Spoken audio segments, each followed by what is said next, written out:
acoustique, féline électrique amie. Bonsoir à toutes et à tous et bienvenue à ce 7e After Work, le rendez-vous hebdomadaire proposé par les FSPF, diffusé en direct sur la chaîne Vox Pharma ainsi que sur les ondes de Pharma Radio. Ce soir, direction la région Auvergne-Rhône-Alpes en compagnie de la tête de liste FSPF pour les élections aux URPS, Florence Durup. Bonsoir Florence. Bonsoir. Vous pouvez vous présenter ? Alors, je suis Florence Durupt, je suis tête de liste pour les élections URPS pour la FSPF. Je suis également vice-présidente de la FSPF du Rhône. J'exerce à Pierre-Bénite, qui est une commune de la métropole de Lyon, où je suis installée depuis 12 ans dans une pharmacie de quartier. Et je vous remercie de nous accueillir ce soir. Nous accueillons également 3 de vos colistiers. Laurent Sauvé, si vous pouvez vous présenter. Oui, bonsoir. Donc Laurent Sauvé, je suis installé juste à côté de Lyon, à Sainte-Foy-les-Lyons, sur la petite colline au-dessus de Lyon. Donc dans le Rhône, moi je suis responsable de l'UTIP et au sein du syndicat, je participe au groupe de réflexion sur la formation des pharmaciens et des préparateurs. Je suis membre du bureau national de l'UTIP, au sein duquel je suis membre de la commission formation. Donc comme vous le voyez, je suis très formation. Merci, nous accueillons également Valérie Fleury. Bonsoir Valérie. Oui, bonsoir. Donc Valérie Fleury, je suis coprésidente du syndicat de l'Isère et je suis installée à Grenoble depuis une vingtaine d'années. Et je suis très contente d'être sur cette liste, sur cette nouvelle liste dirigée par Florence et très enthousiaste à l'idée de travailler à l'URPS. Et voilà. Gabrielle Grosse. Bonsoir. Oui, bonsoir. Gabrielle Grosse, je suis coprésidente du syndicat des pharmaciens de l'Ain et je suis installée à Arban, dans l'Ain, un petit village à côté, un petit village à côté d'Oyonnax depuis 13 ans. Merci à tous les quatre d'avoir répondu présent ce soir. Avant de vous entendre, nous parlerons MAD et nouvelles missions avec Fabrice Camaioni, président de la commission métier pharmacien de l'FSPF. Mais tout de suite, commençons par un tour d'horizon de l'actualité de ces derniers jours avec le président national de l'FSPF, Philippe Besset. Bonsoir Philippe. Bonsoir. Bonsoir. Les pharmaciens, Philippe, ont jusqu'au 2 mars pour faire leur déclaration concernant la ROSP qualité de service. Vous pouvez nous rappeler qu'elle regroupe cette ROSP ? Alors, d'abord, cette ROSP qualité de service, tout n'est pas déclarable. Il y a à l'intérieur de cette ROSP qualité de service le paiement des FSE. Vous savez qu'on est aidé pour faire nos télétransmissions par l'assurance maladie. On a obtenu ça dans la convention. Et il y a un certain nombre d'éléments qui sont effectivement déclarables, notamment les équipements de mise à jour des cartes vitales, les bornes et les lecteurs, la prise en charge de l'exercice coordonné quand on est en MSP ou CPTS, et également l'utilisation d'un logiciel de messagerie. Il vous faut vous connecter sur Amélie Pro pour déclarer ces éléments avant le 2 mars afin d'avoir cette ROSP. L'idée de la fédération c'est de faire évoluer cette ROSP. On en a parlé un petit peu dans le sujet revalorisé pour la muscler, mais vraiment très profondément, afin que ce soit une ROSP pharmacie de premier recours avec un montant, on l'a dit, qui avoisinera, qui sera supérieur à 1 000 € par mois, c'est notre volonté, afin de permettre aux pharmacies qui sont partout sur le territoire, notamment dans les quartiers, dans les zones de proximité, d'avoir une somme qui leur permet de muscler leur équipe officinale, par exemple, pour faire des nouvelles missions. En tout cas, l'idée de cette ROSP de demain, c'est d'avoir des pharmacies partout sur le territoire capables d'assumer toutes leurs missions et de n'en oublier aucune. Et concernant la ROSP générique, quand sera-t-elle versée ? Je ne sais pas, Christophe, s'il va y avoir finalement une ROSP générique. C'est vraiment une peau de chagrin, cette ROSP générique. Depuis les trois dernières signatures conventionnelles que nous n'avons pas signées, ont vu la ROSP diminuer de 7 600 € en moyenne par pharmacie à environ 3 000, c'est l'année dernière, qui nous a été versée en mai. Donc, pour répondre à la question, on devrait avoir aux alentours de 3 000, peut-être un peu moins, qui sera versé, 3 000 je pense quand même, qui sera versé en moyenne au mois de mai. Voilà. Mais nous, à la Fédé, donc, nous avons vraiment regretté pendant ces dernières années l'idée de ne plus rémunérer le pharmacien pour son engagement dans le générique. Donc, on a véritablement, dans les années à venir, à retrouver une politique d'incitation sur le générique, parce que c'est un combat du quotidien, et également sur les biosimilaires. Alors, sur les biosimilaires, c'est un combat avec la puissance publique, parce qu'il va falloir arriver à avoir le droit de substitution sur les biosimilaires. Sur le générique, là, notre proposition, c'est de transformer cette ROSP en une rémunération additionnelle sur l'honoraire à la boîte dès lors que le pharmacien délivre un médicament générique ou un médicament qui a aligné son prix, parce que nous devons également arriver à lutter contre l'article 66. Donc voilà, donc la ROSP générique, elle sera versée au mois de mai, mais vraiment, c'est une ROSP peau de chagrin, et moi je vous le dis tout net, hein, il faut vraiment arrêter l'hémorragie sur la politique d'incitation à la délivrance des génériques. Merci Philippe. Parlons maintenant de la vaccination anti-Covid-19 à la pharmacie. Les médecins doivent de nouveau passer commande auprès d'une pharmacie référente pour obtenir de nouvelles doses du vaccin AstraZeneca? Alors, ils l'ont fait, hein, la période de déclaration auprès de la pharmacie référente, la deuxième semaine de commande, c'était lundi, mardi et mercredi dernier. Ça s'est arrêté hier à 23 h. Écoutez, il n'y a que 5500 officines cette semaine qui ont déclaré des médecins contre 11 000 la semaine suivante. Au niveau du nombre de médecins, nous avons 12 000 médecins qui ont commandé 20 doses à la pharmacie. Ils pouvaient, vous savez, aller jusqu'à 2 flacons. Et 8 000 médecins qui ont commandé un flacon supplémentaire. Donc, on a une baisse de 30% du nombre de médecins qui ont commandé des doses par rapport à la semaine dernière. Et ça, moi, je le qualifie de normal parce que, en fait, c'est la priorisation. Il n'y a qu'un petit nombre de médecins, en tout cas, qu'ils soient petits ou pas petits, enfin, un nombre réel de médecins qui s'est déclaré et qui ne peut administrer les doses qu'aux patients prioritaires. Donc, il faut, maintenant que c'est fait ça, il faut arrêter la priorisation et ouvrir largement à ces doses de vaccins aux médecins et aux pharmaciens pour qu'enfin on puisse commencer la vaccination en officine. Alors, deux ou trois points quand même à vous dire là-dessus. Donc, on en parlera la semaine prochaine, mais on attend l'avis du Collège de la Haute Autorité de Santé pour lundi, pour déterminer la position de l'instance suprême de la HAS sur les effecteurs du vaccin, de tous les vaccins, ARN ou à vecteur viral. Et donc ça, il faut vraiment que ça passe la semaine prochaine, j'espère, à l'afterwork de la semaine prochaine, pouvoir vous annoncer la nouvelle de la vaccination en officine. On va vous envoyer aujourd'hui une fiche pour vous expliquer comment facturer avec le code KGP, donc les vaccins, la délivrance des vaccins à l'assurance maladie. Vous pouvez également, à partir d'aujourd'hui, pour ceux qui avaient des EHPAD, avec le même code KGP, facturer aux EHPAD. La procédure va vous être envoyée ce soir donc par la fédération également. Et demain, nous vous enverrons la procédure avec un code médecin fictif pour que vous puissiez délivrer les vaccins aux médecins du travail, puisque maintenant, vous savez que les médecins du travail aussi vont pouvoir avoir des vaccins Covid directement en officine. La procédure, vous l'aurez demain. D'accord. La vaccination à l'officine, vous attendez l'arrêté, c'est ça encore?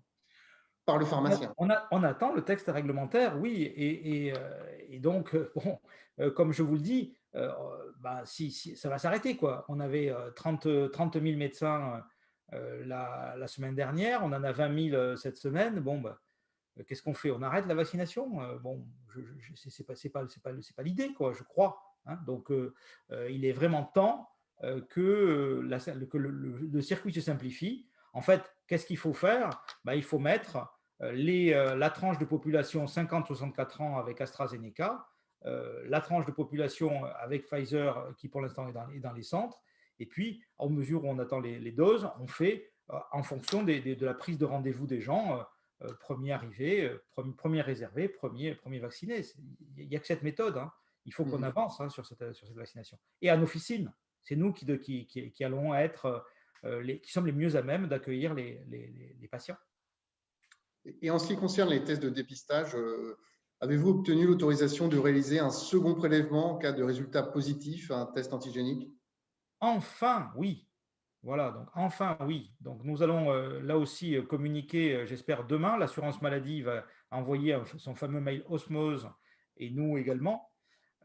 Alors, qu'on comprenne les choses, hein, ce test ce prélèvement pour criblage est fait suite à un test antigénique positif. Donc, quand il y a un test antigénique positif, la demande qu'avait la fédération, c'était de pouvoir faire un deuxième prélèvement donc nasopharyngé aux patients qui étaient toujours dans l'officine avant de le libérer pour le transmettre au laboratoire dans le cadre d'un protocole entre la pharmacie et le laboratoire. Bon. Pour ça, il manquait un mot dans un texte. Le pharmacien avait le droit de faire le prélèvement nasopharyngé, mais il n'avait le droit de le faire, le pharmacien, que dans le laboratoire, dans un centre ou dans un cabinet médical. Donc, il fallait juste préciser que le pharmacien, il pouvait le faire dans son officine. Ce qui paraît logique, vous me l'accorderez. Ben non, ce n'était pas marqué. Donc, la CNAM refusait le remboursement. Finalement, la CNAM a demandé l'autorisation à la direction de la sécurité sociale, qui lui a dit que le texte allait être modifié pour rajouter à l'officine et que sans attendre la parution du texte, il pouvait autoriser les remboursements. Donc, nous incitons les pharmaciens à se rapprocher des laboratoires. Je l'ai fait moi-même aujourd'hui pour ça. Et donc, le laboratoire nous fournit des kits de prélèvement parce qu'en fait, il faut un kit de prélèvement, bien sûr, pour faire ce deuxième prélèvement. Et ça va simplifier beaucoup la vie du patient. Ce sera donc un test qui sera un prélèvement, là pour le coup, qui sera tarifé en PMR. Voilà, on vous indiquera la procédure demain également, avec un tarif de 9,62 € afin de le différencier de l'autre, du 9,60 €, voilà, et afin de bien identifier que c'est un test, un prélèvement pour criblage, et il pourra être facturé en même temps que le test antigénique. Donc, en gros, quand vous avez un test antigénique positif, vous facturez le test antigénique positif et une autre ligne à 9,62 € quand vous avez une convention avec un laboratoire d'analyse médicale. D'accord. C'est le laboratoire qui vient chercher le prélèvement à la pharmacie. Vous vous débrouillez. Vous débrouillez entre vous. Soit le laboratoire fait effectivement une tournée de prélèvement, soit c'est quelqu'un qui est de la pharmacie qui le porte au labo. C'est une coopération, c'est véritablement de la coopération entre professionnels. On n'a pas enfermé les professionnels dans un choix tactique. Il faut vraiment… voilà. Et si le laboratoire ne veut pas, eh bien, malheureusement, le patient devra aller lui-même au laboratoire se faire le deuxième prélèvement. Et ça, c'est dommage parce que le plus tôt on isole le patient, surtout avec les variants anglais qui circulent, le mieux on se portera. Très bien. Enfin, Philippe, j'avais une dernière question. J'ai vu dans des commentaires que des confrères n'avaient pas tellement apprécié que vous en preniez au syndicat USPO la semaine dernière dans l'afterwork et préféreraient que vous jouiez plutôt la carte de l'unité. Que leur répondez-vous? Alors, je leur réponds que cette période de campagne URPS sert à ouvrir la porte à la future négociation conventionnelle et que la fédération jouera toujours et joue la carte de l'unité. Mais nous ne pouvons pas laisser dire que la profession se porte bien, qu'elle a surperformé par rapport en économie par rapport à la convention, qu'elle a gagné quasiment trop d'argent par rapport à la convention, parce que vous comprenez qu'en tant que discours syndical, c'est horrible. Ça nous met dans une position de départ de négociation qui est catastrophique. Ça veut dire en gros, on ne veut rien. Ça veut dire en gros, on est d'accord avec l'assurance maladie. Donc, ce n'est pas du tout une position syndicale. Je ne peux pas le tolérer. En plus, c'est faux. Donc, c'est pour ça que mes propos de la semaine dernière étaient un peu verts, je l'admets. Pour autant, la fédération et mon mandat, si vous relisez mes déclarations au moment où je me suis déclaré, moi, candidat à la présidence de la FSPF, c'était pour et pour rétablir l'unité de la profession. Bon, dans ces élections URPS, bien sûr, le jeu du gouvernement est d'arriver à nous diviser. Il n'y a qu'une seule profession qui part aux élections URPS avec un seul syndicat, c'est les orthophonistes. Les médecins, c'est la catastrophe, ils sont 8 ou 9, enfin, c'est véritablement illisible. Voilà. Et pour nous, on est deux. Pourquoi? Parce qu'il y a eu une division il y a 25 ans, d'ailleurs qui part de Rhône-Alpes-Auvergne. Hein, ça part d'ici, que cette division il y a 25 ans. Et c'est une division qui est territoriale, en fait. Un syndicat, il est soit Fédé, soit USPO, suivant qu'il y a 25 ans, il a voté pour Bernard Capdeville ou Marie-Josée Comont, que plus personne ou peu de monde connaissent, qui sont des grands confrères, qui ont bien œuvré pour la profession, mais bon, ils se sont présentés l'un contre l'autre, et à cause de ça, on se retrouve en pharmacie avec deux syndicats. Mais nous, là, qui sommes tous là autour de la table, on ne sait pas tout ça. Et moi, je compte beaucoup sur la nouvelle génération, et vraiment, Auvergne-Rhône-Alpes, pour moi, c'est un laboratoire. C'est le laboratoire de l'unité. On a la chance d'avoir des têtes de liste du côté USPO comme du côté Fédé, donc Olivier Rosaire ou Florence Durupt, qui sont d'une part qui se respectent, qui ont eu l'habitude de travailler ensemble et qui ont envie de travailler ensemble dans l'avenir. Donc vous avez de la chance en Auvergne-Rhône-Alpes. Vous allez avoir une équipe URPS qui va représenter la région et qui de toute façon va travailler ensemble à l'issue de l'élection. Voilà, ils se le sont dit, ils en ont fait, c'est vraiment l'envie qu'ils ont. Ils ont d'ailleurs, si on regarde les listes, c'est assez marrant parce que la liste USPO, c'est la Loire, les premiers, les 4 premiers, c'est la Loire, le Puy-de-Dôme, la Savoie et l'Allier. Et la liste Fédé, c'est le Rhône, l'Isère, la Haute-Savoie et l'Ain. Donc tous les départements seront représentés. C'est un peu un match amical. C'est un peu un match amical Lyon-Saint-Étienne. C'est pas très amical Lyon-Saint-Étienne dans les matchs de foot habituellement, mais là, vous allez faire un match amical. Vous allez effectivement, nous, on va présenter notre projet. L'USPO régional va présenter son projet qui est là. Bon, l'USPO national, j'en ai parlé et je continuerai à en parler. Moi, je ne veux pas qu'on me dise qu'on a trop gagné d'argent. Ça ne me paraît pas être du syndicalisme. Mais en région, entendez-vous et montrez-nous qu'on est capable de réinventer un syndicalisme unifié. Et ensuite, si je peux faire quand même un petit trait d'humour, que la meilleure gagne. Merci Philippe. On entendra les candidats tout à l'heure, mais abordons maintenant les propositions de la FSPF concernant le MAD et les nouvelles missions des pharmaciens. Alors pour nous en parler, Fabrice Camailloni, président de la commission métier pharmacien de la FSPF. Bonsoir Fabrice. Bonsoir Christophe. Bonsoir. Alors le MAD est-il un levier économique pour la pharmacie? Si je vous dis que oui, vous me croyez? Oui Christophe, la MAD reste un levier économique très intéressant pour la pharmacie d'officine, notamment si j'en juge par la politique dont il fait l'objet de modération des dépenses, virage ambulatoire, vieillissement de la population, ça tout le monde peut le comprendre. Mais c'est un levier qui est accessible à tout pharmacien pour ceux qui s'y intéressent. Et en fait, moi je pense que le pharmacien peut tout faire. Alors bien entendu, quand on rentre un peu dans le médico-technique, là ça devient un peu compliqué. Et il faut savoir se rapprocher des prestataires de l'officine, ce sont nos partenaires avec lesquels le pharmacien peut travailler. Il est d'ailleurs le donneur d'ordre. Alors, quand je parle prestataires, partenaires de l'officine, je pense bien entendu aux entreprises qui sont adossées aux grossistes répartiteurs, qui sont réunis au sein d'un syndicat qui s'appelle le Saint-Paul, avec lequel la FSPF a d'ailleurs signé une charte de partenariat il y a maintenant quelques années. Alors, je crois beaucoup en ce binôme pharmacien-prestataire de l'officine. Et puis, il y a aussi, et ça il faut le savoir, on y travaille, la mise en place d'un CQP MAD destiné essentiellement à nos préparateurs, car parmi nos salariés… Excusez-moi Fabrice, je pense que votre micro tape sur… On a un petit peu de mal à vous entendre. Voilà, je le prends à la main, voilà. Donc, je disais qu'on travaillait sur la CQP MAD destinée aux préparateurs, parce que nos salariés sont demandeurs de développer cette activité. Alors, je n'oublie pas que le monopole n'existe pas en termes de MAD. Nous partageons le marché avec d'autres distributeurs, lesquels distributeurs vont devoir améliorer leur qualité. Un rapport IGAS sorti l'an passé disait qu'il y avait une qualité qui est extrêmement variable d'un à l'autre du territoire. Et là, ces prestataires vont devoir se certifier. Ça ne concerne pas les pharmaciens, mais ça va concerner nos partenaires de l'officine. Il faudra également qu'on fasse de la qualité pour pouvoir actionner ce levier.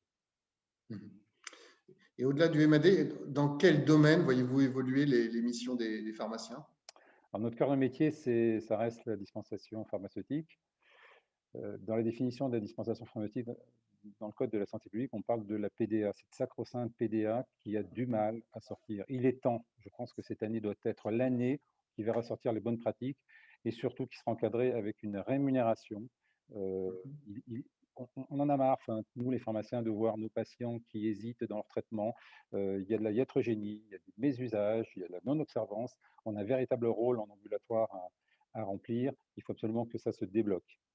La dispensation pharmaceutique, c'est également la dispensation à domicile, voilà, et non pas le portage, on est bien d'accord. On a 4 millions de Français qui franchissent le seuil de l'officine tous les jours, mais de plus en plus, le pharmacien d'officine va dispenser le médicament au plus près du patient à son domicile. On l'a vu lors du premier confinement d'ailleurs, hein. Et si vous vous amusez à regarder un peu le temps que ça vous prend de vous déplacer chez le patient, là également, on a besoin d'une rémunération et d'un encadrement. C'est une demande qui est faite régulièrement par la FSPF auprès du DG de la CNAM, et je ne désespère pas de voir démarrer ce chantier en 2021. Et il y a un troisième point également qui me paraît important, toujours dans la dispensation pharmaceutique, c'est l'IP, l'intervention pharmaceutique. Alors, on est bien d'accord, je ne parle pas du travail de petit comptable de l'assurance maladie qui consiste à dire je donne, je ne vous donne pas de boîte, et qui s'appelle la dispensation adaptée, on est bien d'accord. Je parle de la véritable intervention pharmaceutique qui est définie par les sociétés savantes, dont il existe des outils qu'il suffit d'intégrer dans nos logiciels métiers et pour lesquels, là aussi, on a une mission de santé publique, on évite les redondances, on évite la non-observance, le mésusage, l'hétérogénie, et on est également facteur d'économie. Ces deux points-là, les deux derniers points, dispensation à domicile et IP, doivent absolument déboucher sur quelque chose cette année. D'accord. Et en matière de prévention, quelles sont les missions que le pharmacien pourrait faire demain? Alors, moi, je me réfère aux amphis de l'officine qui sont tenus au mois de septembre l'an dernier, où la conclusion de ces riches débats, c'était que le pharmacien était véritablement un acteur de la prévention. Alors, bien entendu, la vaccination. La vaccination, on a prouvé ce que le pharmacien était capable, et il y a un chiffre que je retiens, c'est 34%. Une vaccination sur 3 cet hiver a été réalisée dans des officines. Et encore, on a eu des problèmes de pénurie. Donc, la vaccination, c'est quoi? Il faut faire sauter le dernier verrou, celui qui consiste à dire que tous les adultes peuvent être vaccinés en officine, qu'ils soient destinataires ou pas d'un bon de prise en charge par l'assurance maladie. Il y a également les rappels des adultes, diphtérie, tétanos, polio. On a facile à cibler nos patients. Le calendrier vaccinal a été simplifié. On peut les cibler, on peut faire un entretien de prévention, on peut prescrire le vaccin, on gagnera du temps et on fera la vaccination. Aujourd'hui, nos concitoyens sont très mal couverts au niveau du tétanos, et quant au carnet de vaccination qu'on pourra également gérer, je suis persuadé qu'un sur deux n'en a pas. Et puis, on a également des, des sujets qui vont être mis en chantier cette année. C'est l'accompagnement du patient qui est en sevrage tabagique. C'est quelque demande qu'on a faite depuis quelques années, avec la volonté de pouvoir également prescrire ces substituts nicotiniques. Il y a une véritable perte de chance. Aujourd'hui, vous avez un patient qui s'intéresse, vous lui expliquez, vous réussissez à le convaincre, et vous dites, ben non, mais là maintenant il faut une prescription. Une fois sur deux, il ne va pas chez le médecin, parce qu'il n'a pas le temps, parce que l'accès au médecin est compliqué dans certains territoires. Nous avons une véritable perte de chance. Et puis, il y a un deuxième sujet qui est important et qui est le dépistage du cancer colorectal. Aujourd'hui, en assurance maladie, on voit aux assurés une invitation à se faire dépister. 28% d'entre eux seulement iront récupérer un test chez le médecin pour faire ce dépistage. On a de quoi se baser. On est au-delà des expérimentations, ce sont des habitudes qui existent dans certains départements comme le Finistère depuis 15 ans. Il y a un deuxième circuit complémentaire qui est réalisé par le pharmacien d'officine. Et là, on monte à 80-85% des patients ciblés par le pharmacien qui vont faire ce test. Donc là aussi, c'est un véritable enjeu majeur de santé publique. Mais attention, on ne va pas le faire pour une petite pièce d'1 € comme ça vous avait été proposé il y a quelques années. Alors, vous avez évoqué la PDA, la dispensation à domicile, les interventions pharmaceutiques, la vaccination, le dépistage du cancer colorectal et le sevrage tabagique. À votre avis, est-ce que toutes ces missions peuvent être réalisées par les officines? On pourrait parler du diabète aussi. Oui, alors, c'est quelque chose que j'entends très souvent. On nous dit, bon, il faut arrêter, là, il y a beaucoup trop de missions et tout le monde ne peut pas les faire. Et je suis assez content d'entendre des témoignages inverses de consoeurs, de confrères qui me disent, mais attendez, moi, je suis à la tête d'une petite structure, mais je fais de l'accompagnement, je fais des entretiens, je vaccine, je m'organise et je veux pouvoir continuer à le faire. En fait, notre travail, c'est de continuer à positionner le pharmacien comme acteur principal de premier recours en ville et de pouvoir lui donner la possibilité de faire un certain nombre de missions. Ensuite, il jugera, il fera ce qu'il pourra en fonction de son organisation, en fonction de sa patientèle aussi, c'est important. Mais attention, si nous ne le faisons pas, il y aura d'autres professionnels de santé qui voudront le faire à notre place. Ce serait quand même dommage de laisser la place. Merci Fabrice. Alors Philippe Besset, je vous redonne la parole. Est-ce que vous voulez ajouter quelque chose? Écoutez, moi, ce que dit Fabrice, bien sûr, ça a fait écho, puisque, enfin, je ne sais pas si c'est nous qui avons fait écho, si c'est nous qui avons pris plutôt les idées des confrères, ou en tout cas si nous sommes en phase. Parce que qu'est-ce qu'ils nous disent, les pharmaciens? Ils nous disent que ce qui les intéresse, c'est effectivement la vaccination, c'est effectivement tout ce qui se passe au comptoir dans l'accompagnement des patients. On a eu pas mal de verbatim sur le droit de prescription du sevrage tabagique. Excusez-moi, là vous parlez des résultats de la grande consultation, c'est oui, ça? Je parle de ça. Je parle de ça, oui. Je parle de ça, oui. Je vous dis que dans la grande consultation nous avions, dans la FSPF, réfléchi à un programme. On a voulu donner la parole aux pharmaciens. On s'aperçoit que dans beaucoup de cas, eh bien, nous sommes complètement dans le vrai, dans ce que nous avions pensé. Nous en avons rajouté quelques-unes, comme je vous le disais, et nous avons surtout classé, parce que ça permet de savoir qu'est-ce qui était prioritaire chez les pharmaciens. Donc la vaccination, c'est prioritaire. Et comme je disais, nous avons tout ce qui se passe au comptoir, en accompagnement du patient, qui est vraiment la deuxième attente des pharmaciens. On parle de l'intervention des pharmaciens sur l'ordonnance, de tout ce qui est avec l'acte de dispensation, qui sont des améliorations, donc la PDA dont a parlé Fabrice, la dispensation à domicile, donc qui sont liés à l'acte de dispensation, et enfin dans les nouveautés nous n'avions pas posé la question dessus, mais du coup les confrères nous l'ont dit en texte libre dans les commentaires, c'est la prescription du sevrage tabagique. Voilà, donc ça c'est quelque chose qu'il faudra mettre dans notre musette du panier de la négociation conventionnelle. On va en avoir des choses à négocier, je vais vous dire, à partir du printemps. Et je l'ai déjà dit, et je vais le redire encore une fois, on a une année, on a capitalisé sur tout le travail qui a été fait pendant la crise Covid et sur tout ce que nous avons montré. Donc, bien sûr, elle n'est pas terminée. Nous avons le truc majeur à faire, qui est la vaccination Covid. On est impatient de commencer. Quand on va avoir commencé, à mon avis, ça va nous prendre quand même beaucoup, beaucoup de temps et beaucoup, beaucoup d'énergie. Donc, il faut quand même que tout le monde l'ait en tête. Hein. Donc, certes, on a envie de commencer, mais ça va nous prendre beaucoup de temps et beaucoup, beaucoup d'énergie. Mais c'est à partir de ça qu'on construira l'avenir et qu'on construira la prochaine convention. Merci Philippe. Alors, Florence Durup, quels sont les enseignements de la grande consultation dans votre région? Alors, tout d'abord, les pharmaciens de la région étaient très nombreux à répondre à cette grande consultation et je souhaite les en remercier. Ils nous ont fait part de leurs inquiétudes, de leurs attentes, mais aussi de leur vision du métier. Ce qui ressort majoritairement, ce sont les questionnements liés à la rémunération. 60% des consoeurs et confrères ayant répondu considèrent qu'elle s'est dégradée au cours de ces dernières années et 90% d'entre eux ont répondu qu'ils considèrent que cette rémunération est en deçà du travail qu'ils fournissent. Alors à ce jour, elle est perçue comme complexe, fluctuante et basée sur des indicateurs qui ne reflètent pas forcément le travail effectué au comptoir. Nous avons une majorité de consoeurs et de confrères qui souhaitent des honoraires plus lisibles, liés à une prise en charge, par exemple, des traitements chroniques, au portage des médicaments à domicile, nous venons d'en parler avec Fabrice, à la PDA. Il y a aussi tout ce qui concerne les soins de premier recours, les suivis tensionnels. Et je pourrais aussi citer d'autres actes que nous effectuons tous les jours à l'officine et pour lesquels nous ne sommes pas payés. Alors, au-delà de cette rémunération, il y a aussi un réel besoin de reconnaissance de nos confrères et c'est ce qu'ils ont exprimé dans cette grande consultation. Le deuxième point qui ressort, c'est une préoccupation qui concerne les modes d'exercice coordonnés. Nous sommes dans une région où il y a un vrai dynamisme pour les CPTS, mais certains confrères en fait, se trouvent découragés par la complexité des démarches et ils souhaiteraient bénéficier d'une aide pour pouvoir monter leur projet, pour s'y retrouver dans la procédure, dans le déroulé des démarches et dans l'avancée des dossiers. En fait, ils comptent beaucoup sur l'URPS pour apporter cette aide. Nous y reviendrons un petit peu plus loin dans l'exposé du programme général, mais l'URPS doit vraiment être le relais entre les professionnels de terrain et l'ARS et l'assurance maladie qui valident ces projets. Enfin, une dernière demande ressort également des verbatims que nous avons eus sur la région.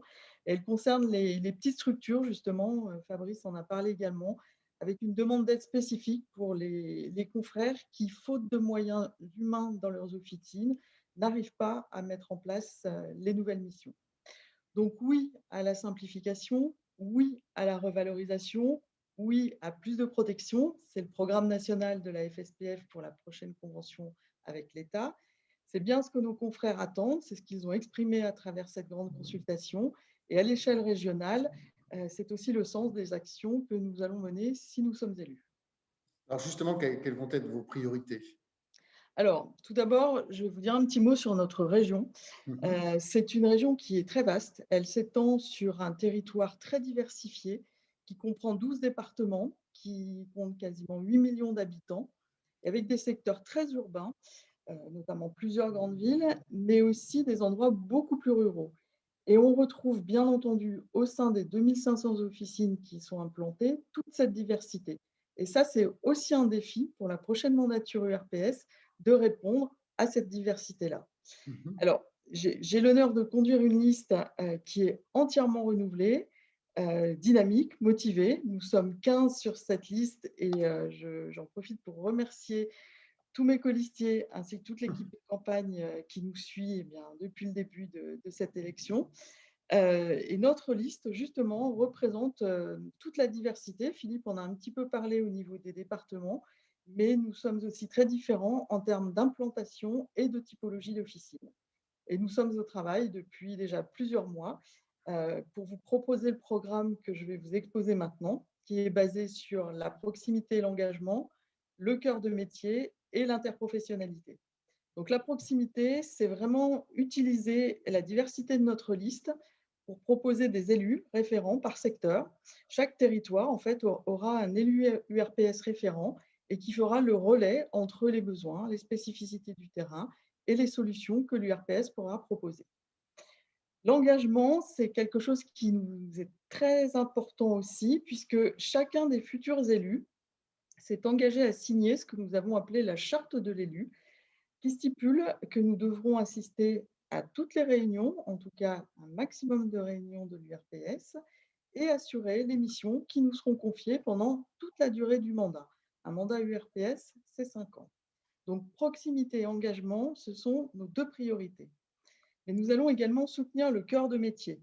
Alors, quand on parle cœur de métier, on pense aux nouvelles missions que le pharmacien qui le souhaite doit pouvoir mettre en œuvre dans son officine. On en a parlé déjà.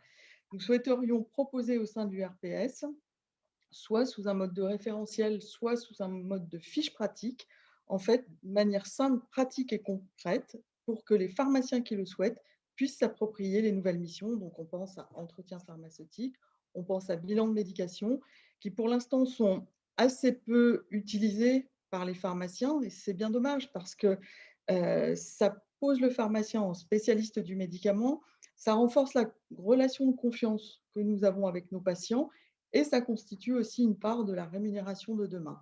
Alors, elles doivent évoluer, ces nouvelles missions, notamment les entretiens pharmaceutiques, le formalisme doit s'adapter, mais ça va venir.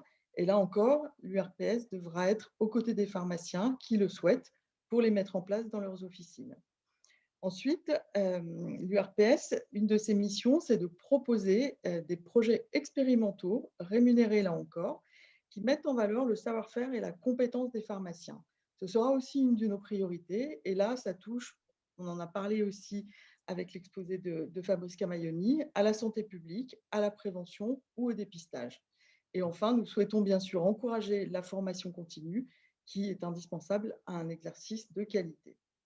L'interprofessionnalité, enfin, dernier point de notre programme, ça concerne l'exercice coordonné et le lien ville-hôpital. Alors, l'exercice coordonné sous toutes ses formes, on parle très souvent des CPTS, mais ça peut être aussi des ESP, des maisons de santé.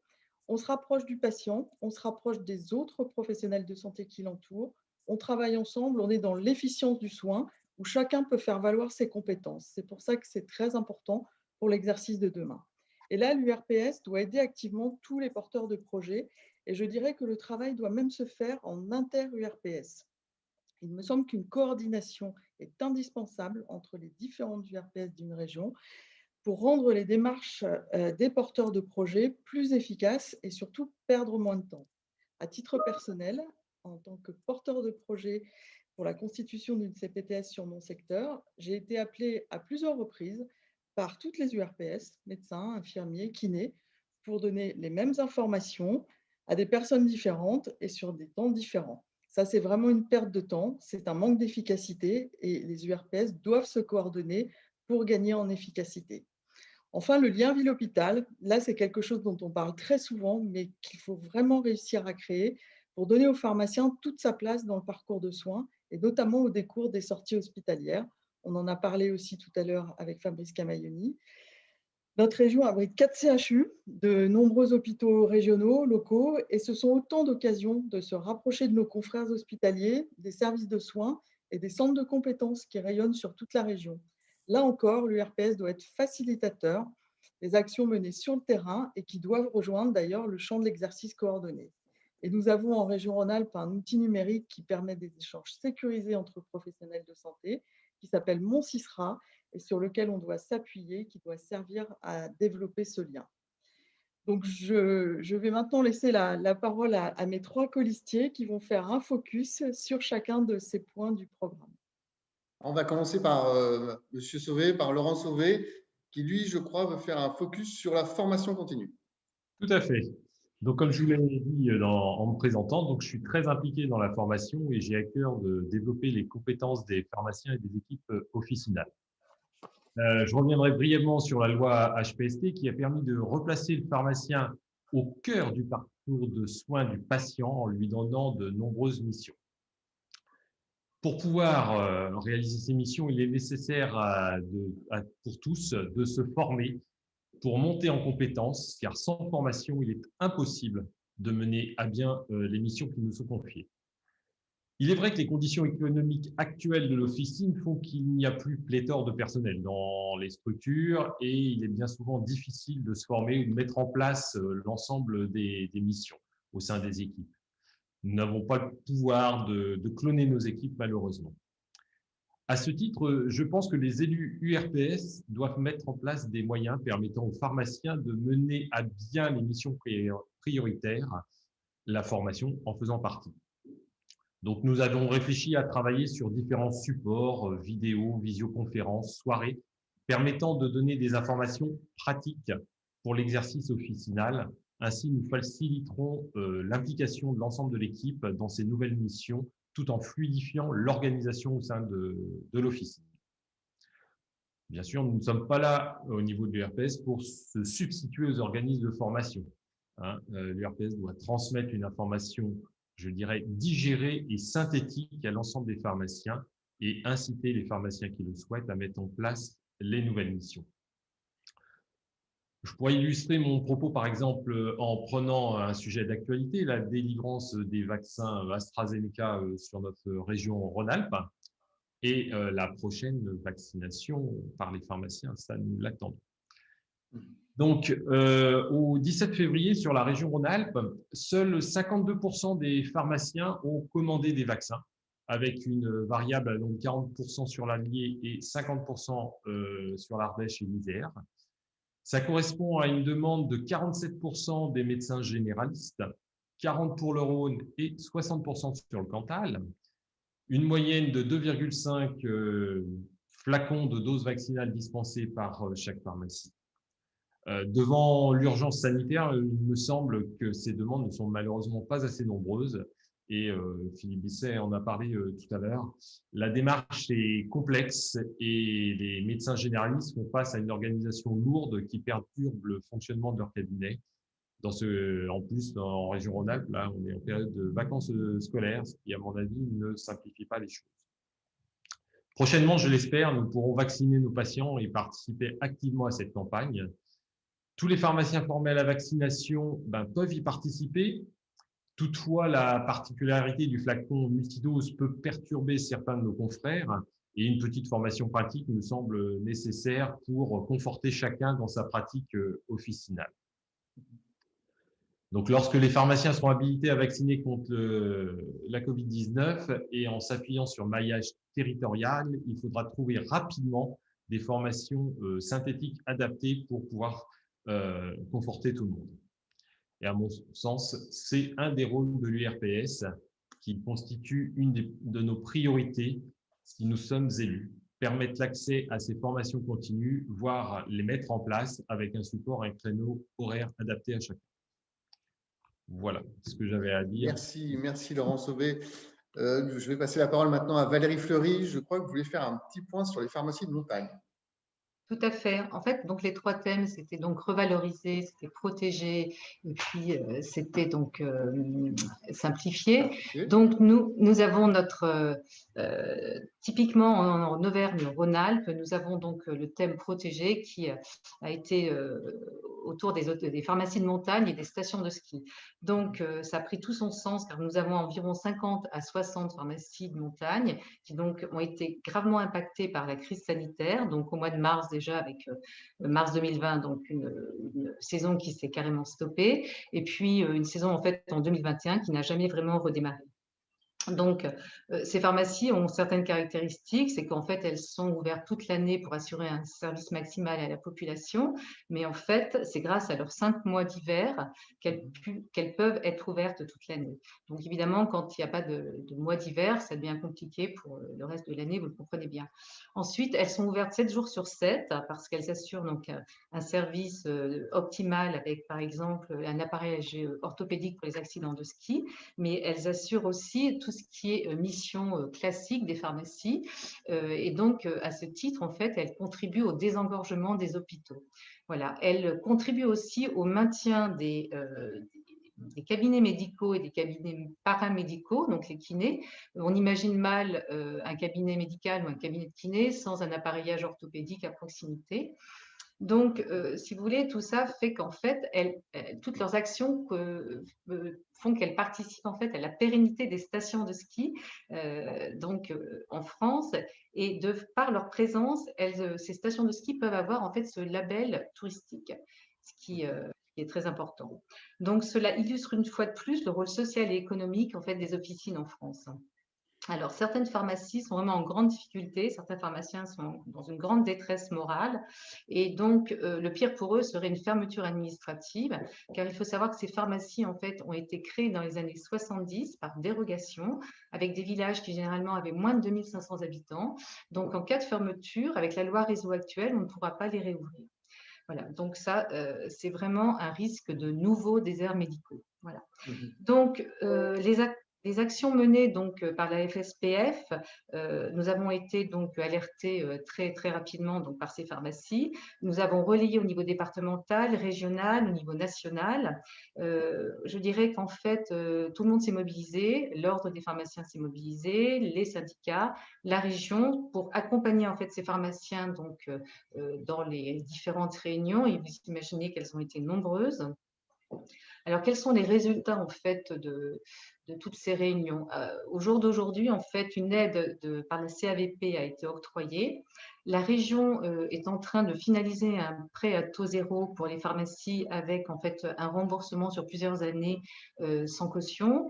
L'ordre aussi met en place plusieurs aides pour ces pharmaciens, mais n'étant pas élus ordinal, je leur laisserai la parole plus tard. Je pense que la réunion qui concerne l'ordre aura lieu d'ici quelques jours. Ensuite, en ce qui concerne les aides d'État, ces pharmacies en fait ont pu être attachées dernièrement à la liste S1 et S1 bis des aides d'État qui étaient octroyées aux professionnels de la montagne. Et grâce à cette dernière action, ces pharmacies vont pouvoir donc bénéficier de cette aide-là. Mais vous voyez bien que la route est longue, on n'a pas fini cette crise Covid. Donc, en fait, nous sommes ici pour relayer tous ces pharmaciens de montagne, de stations de ski, mais aussi toutes les pharmacies en fait, qui sont menacées par ce maillage territorial, donc les pharmacies rurales. Voilà, parce que pour nous, enfin pour la FSPF, le maillage territorial, c'est vraiment un des piliers de notre exercice professionnel. Et c'est un pilier pour lequel nous nous battrons toujours. Voilà, c'est ça. Donc, en fait, il faut aussi comprendre qu'une pharmacie fermée, eh bien, c'est un pharmacien titulaire qui est en souffrance, ça c'est clair, mais il y a aussi toute une équipe derrière. Et puis en face, on a une équipe, toute une population qui ne va plus avoir droit en fait à une offre médicale de qualité. Et ça, c'est inacceptable. Donc, en fait, pour toutes ces raisons, pour essayer de maintenir le maillage territorial, nous nous battrons parce que ça correspond donc à des engagements, enfin un engagement et une solidarité de la FSPF et que nous espérons porter haut donc à l'URPS quand nous serons élus. Voilà. Merci. Vous avez évoqué justement le risque de désert médical. Alors, nous allons entendre maintenant Gabrielle Gross qui justement voulait nous parler de solutions contre le désert médical. Alors, solution, oui, c'est une des solutions. Bon, je ne suis pas la seule à être dans ce qu'on appelle un désert médical, c'est-à-dire qu'on a des médecins qui ont, pour un bon nombre, plus de 65 ans, certains même plus de 70. On en a tous les ans qui partent à la retraite et puis ils ne sont pas forcément remplacés, hein, loin de là. Je pense que je suis pas… Voilà, c'est un secteur parmi tant d'autres. Hein, en Auvergne-Rhône-Alpes, il y a d'autres endroits où il se passe la même chose. Et il y a 1 an et demi, quand les prestataires de télémédecine se sont frappés à nos portes, hein, et ben, on s'est dit, wow, super, ça va peut-être être notre solution. Et voilà. Et en même temps, on s'est posé quelques questions. On s'est dit, ah oui, mais est-ce que c'est pas quelque chose qui va… on a eu un peu peur de la concurrence. Est-ce que c'est pas quelque chose qui va faire qu'on va se battre les uns contre les autres et qu'il va entraîner du détournement de patientèle? Est-ce qu'on va bien respecter le parcours de soins préconisé par la CNAM?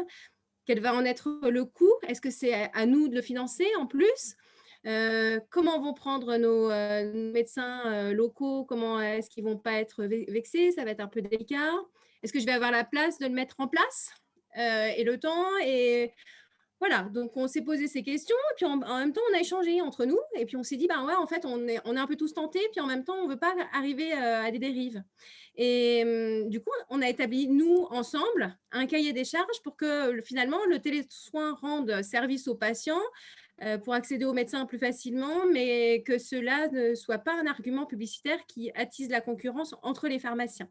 Donc, on a établi voilà, ce cahier des charges avec pour principe que tous les pharmaciens du secteur puissent avoir le même logiciel, la même façon de procéder, que chaque patient puisse aller dans sa pharmacie pour consulter en priorité son médecin traitant, s'il en a un, et puis avoir quand même une solution à lui proposer si son médecin traitant n'est pas disponible ou en vacances, ou voilà, avec une délocalisation pour un médecin qui peut être plus loin dans la région ou ailleurs, si son médecin traitant n'est pas disponible. On a aussi pensé que le financement, eh bien, pour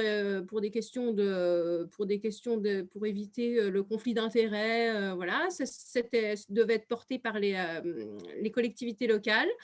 Et puis, vis-à-vis des prestataires, ça nous permettait, au lieu qu'ils nous mettent, nous, en concurrence les uns avec les autres, en disant un tel va bientôt le prendre, etc., c'est nous qui les avons mis en concurrence les uns avec les autres, pour finalement que ce qu'on fait déjà de façon un peu anarchique, c'est-à-dire passer un petit coup de fil au médecin en lui disant tel patient, qu'est-ce qu'on fait? Oui, je vous envoie une ordonnance, vous venez la chercher. C'est juste finalement une reconnaissance et une rémunération de ce qui est déjà fait. On s'est aussi dit qu'on n'avait pas tous la même place et qu'une cabine, c'était trop gros. Donc, il fallait quelque chose qui puisse être mis finalement dans notre cabine de consultation, mais que ce ne soit pas une cabine de téléconsultation. Voilà, ce qui répondait vraiment à nos peurs, hein, en fait. Hein. Et finalement, l'objectif, on a plusieurs objectifs dans ce projet, avec et le plus grand gagnant dans tout ça, hein, c'est le patient. C'est la santé du patient. Le deuxième point positif, c'est que ça permet de nous fédérer entre nous, les pharmaciens avec les pharmaciens, mais aussi les pharmaciens avec les autres professionnels de santé, avec les médecins. Ça désenclave, en fait. On communique. Et ça, c'est vraiment, c'est plutôt super chouette. Et puis le financement, on fait porter par la collectivité locale. Pour information, on a à peu près une vingtaine de pharmacies. Pour équiper tous les médecins du coin, c'est à peu près 20 000 euros pour ce projet-là à l'année. C'est pas, voilà, à l'échelle d'une collectivité locale, on n'est pas sur des coûts extrêmes, hein. Voilà, ça apporte quelques petits espoirs. Je vais vous en parler très sommairement. C'est que derrière, on pense sincèrement qu'on va réussir à créer finalement notre CPTS dont on a parlé là tout à l'heure. Qu'on va une possibilité d'étendre à la fois aux infirmières. Ce serait important qu'on puisse avoir quelque chose qui puisse aller au domicile du patient si jamais le patient ne peut pas venir à la pharmacie. Éventuellement à l'hôpital avec des praticiens hospitaliers, des urgentistes qui pourraient faire aussi des petites téléconsultations et ce qui permettrait de désengorger les urgences. Et puis, le super bonus, ce à quoi vraiment on croit, c'est que le secteur va devenir peut-être plus attractif pour la population médicale et on a quand même l'espoir après d'attirer des médecins qui viendront pour 2-3 jours et puis qui feront de la téléconsultation les jours qui restent chez eux, même s'ils habitent à 1 heure de route en ville. Voilà. Donc, pour conclure, c'est un projet qui a mis un peu de temps à aboutir parce que le cahier des charges, il fallait l'établir. Il est complètement en lien avec le programme général que Florence vous a présenté en ce qui concerne la désertification, l'interprofessionnalité, le lien ville-hôpital. Et c'est vraiment un projet qui finalement est facilement transposable, reproductible, si nous sommes élus à tous les secteurs qui pourraient en avoir besoin. Voilà. Merci Gabrielle, merci à tous les quatre pour la présentation de vos propositions. Nous allons prendre maintenant quelques questions des internautes. Alors c'est Fabrice Camaioni qui est chargé de les poser. Alors, moi, j'ai 2 questions qui concernent le Covid, évidemment, la vaccination et les centres de vaccination. Philippe, de plus en plus de pharmaciens sont sollicités pour amener des vaccins Pfizer dans les centres de vaccination parce que ces points de vaccination sont en extension du point de vue nombre. Il y a de plus en plus de vaccins qui arrivent. Et que peut faire le pharmacien? Est-ce qu'il peut y aller? Est-ce que réglementairement il a le droit? Est-ce qu'il peut solliciter une rémunération? Est-ce qu'il doit conventionner avec la PUI, avec le centre de vaccination? Alors, effectivement, un modèle de convention a été envoyé pour collaboration entre la PUI et la pharmacie d'officine dans ce cas-là, c'est notamment pour les pharmacies de proximité qui gardent donc les vaccins Pfizer pendant les 5 jours que dure la possibilité de les conserver. Voilà. Cette convention, elle n'est pour l'instant pas tarifaire. Je ne suis pas arrivé à me faire entendre sur ce sujet. On est un peu seul sur ce sujet. On a été dégagé par l'assurance maladie qui considère que c'est aux ARS sur fond FIR donc de mettre en place une rémunération dans le cadre de cette convention. Mais il va falloir que je revienne à la charge parce que ce n'est pas normal que le pharmacien ne sera pas payé. Alors, si jamais la Haute Autorité de Santé, dans son avis qu'on attend donc pour lundi, dit que les pharmaciens peuvent également vacciner avec le vaccin Pfizer et Moderna, donc les vaccins à ARN, ça se passera dans les centres. Et donc, dans ce cadre-là, il y aura obligation d'avoir, de la même manière que pour les médecins, un aspect forfaitaire de rémunération pour les pharmaciens qui voudront aller dans les centres. Donc, je ne botte pas du tout en touche. En fait, je suis sur ce sujet, et la Fédé est sur ce sujet depuis un assez long moment. Mais ceux qui bottent en touche, c'est les interlocuteurs parce qu'ils ne voient pas le truc. Ils ne voient pas que les pharmacies du PUI ont besoin d'un correspondant local dans de nombreux centres et que ce pharmacien a une responsabilité et un travail réel. Donc, bon, écoute, si jamais j'y arrive la semaine prochaine, je vous le dirai évidemment la semaine prochaine. Alors, du coup, tu as répondu à ma deuxième question, Philippe, qui a été posée tout à l'heure. Quid de l'autorisation des pharmaciens à vacciner dans les centres de vaccination et évidemment la rémunération qui sera liée à cet acte. On sait que les médecins touchent 420 € pour une demi-journée, que les infirmiers, c'est à peu près la moitié. Alors, normalement, pour vous dire le truc, donc, le comité technique de la vaccination de la Haute Autorité de Santé a donné son avis. Donc, on va voir qu'est-ce que va dire le collège. C'est le collège qui prend la décision. Qu'est-ce que dit le CTV? Le CTV, il dit que les vaccins à ARN doivent être, pour l'instant, administrés dans les centres de vaccination. Et les vaccins à vecteur viral, donc l'AstraZeneca, dans les lieux, dans les cabinets, dans les officines. Au niveau des effecteurs, effectivement, les 3 personnes qui sont autorisées à prescrire et qui devraient être autorisées à prescrire et administrer le vaccin d'après le CTV, que ce soit pour les vaccins ARN ou AstraZeneca, c'est le pharmacien, le médecin et la sage-femme. Voilà. L'infirmier étant autorisé à administrer, mais pas à prescrire le vaccin. Donc, on attend ça et on va voir. Au niveau de la rémunération, si jamais ça se fait, pour être assez… je ne sais pas la BAC générale sur les rémunérations des professionnels qu'on a, par exemple, pour le DPC, pour une journée de… Vous savez, quand on part de son officine pour se former, on a droit à une indemnité de 330 € pour la demi-journée. Le médecin, 420, l'infirmier, quelque chose comme 200. Donc, en fait, ces ABAC-là sont connus par les pouvoirs publics et la rémunération auquel il faudrait s'attendre pour les pharmaciens dans ce cadre-là tournera très probablement autour de 330 €. Très bien, merci. Est-ce que je peux encore poser une question, Christophe? Oui, Fabrice.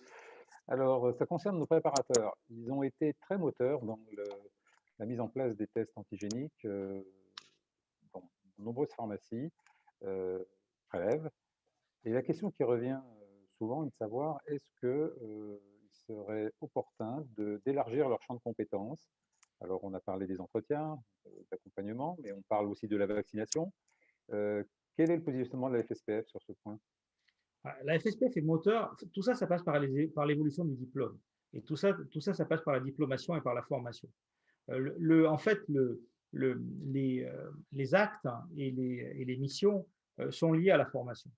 Et donc, ce n'est pas Laurent qui me démentira là-dessus.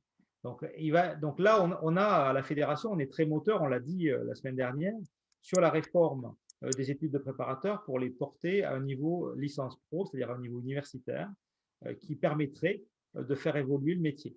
Tout ça, ça va ensemble.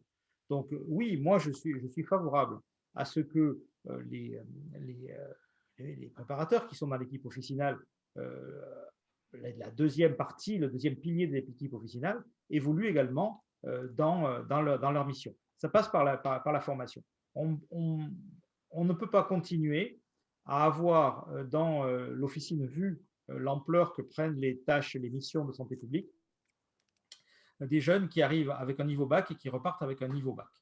Ça, il faut qu'on arrive à passer un cran et à faire en sorte que le diplôme qui est offert dans la branche professionnelle de la pharmacie d'officine permette d'avoir un niveau licence professionnelle. Bon, et puis une petite dernière pour la route. On peut encore une, oui. Une petite.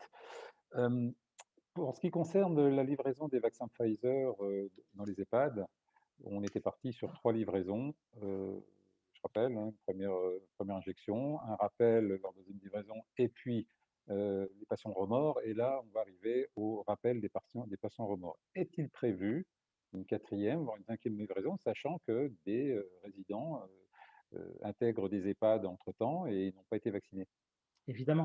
Évidemment, parce que le principe de l'EHPAD, c'est d'avoir une population, enfin, il y a des entrants dans les EHPAD. Voilà. Donc, il y a toujours des entrants dans les EHPAD. Et donc, le process de vaccination pour les entrants est à l'étude. Donc, on ne sait pas encore comment il sera fait, mais il est à l'étude.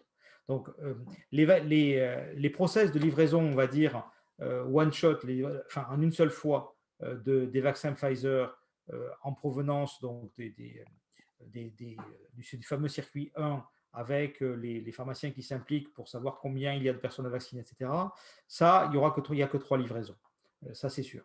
Mais en revanche, c'est certain qu'il va y avoir un système qui n'est pas encore arrêté, j'aurai l'occasion de vous en parler dès qu'il le sera, pour le flux de personnes âgées qui intègrent les EHPAD et dont il faut s'assurer qu'elles sont vaccinées avant l'entrée à l'EHPAD, puisque ce sont les personnes à plus haut risque. Et donc, ce sont les personnes D'ailleurs, un point quand même, parce qu'on dit tout le temps que tout va mal, il y a quelque chose qui va bien, c'est qu'on est arrivé à vacciner, on est leader, là, pour le coup, en Europe, du taux de vaccination chez les seniors, justement, en collectivité. Et donc, les gens qui sont le plus à risque. Donc, on est assez mauvais, il faut le dire, pour la vaccination en général, mais on est assez bon dans le critère de priorisation. En fait, c'est cette forme-là qu'on a choisie dans notre pays et donc elle fonctionne. Merci Philippe. Il est temps de conclure. Florence Durupt. Oui, alors vous l'avez vu ce soir, chers consoeurs, chers confrères, les dossiers sont nombreux et il va y avoir beaucoup de travail à l'URPS. Nous sommes prêts. Pour que cette troisième mandature soit une réussite, il faut que nous puissions travailler tous ensemble au service de tous les pharmaciens. C'est la clé du succès et c'est un succès qui sera pour toute la profession. Alors, en votant pour nous du 31 mars au 7 avril, vous voterez aussi pour vous. Merci. Merci Florence Durupt. Merci à Laurent Sauvé, Valérie Fleury, Gabriel Gross, Fabrice Camailloni et Philippe Besset. Merci à toutes et à tous d'avoir participé à cet Afterwork. La semaine prochaine, ce sera toujours à 19 h et nous serons en direct avec les candidats d'une autre région. En attendant, je vous souhaite une bonne soirée à toutes et à tous. Bonsoir. Bonsoir. Bonsoir.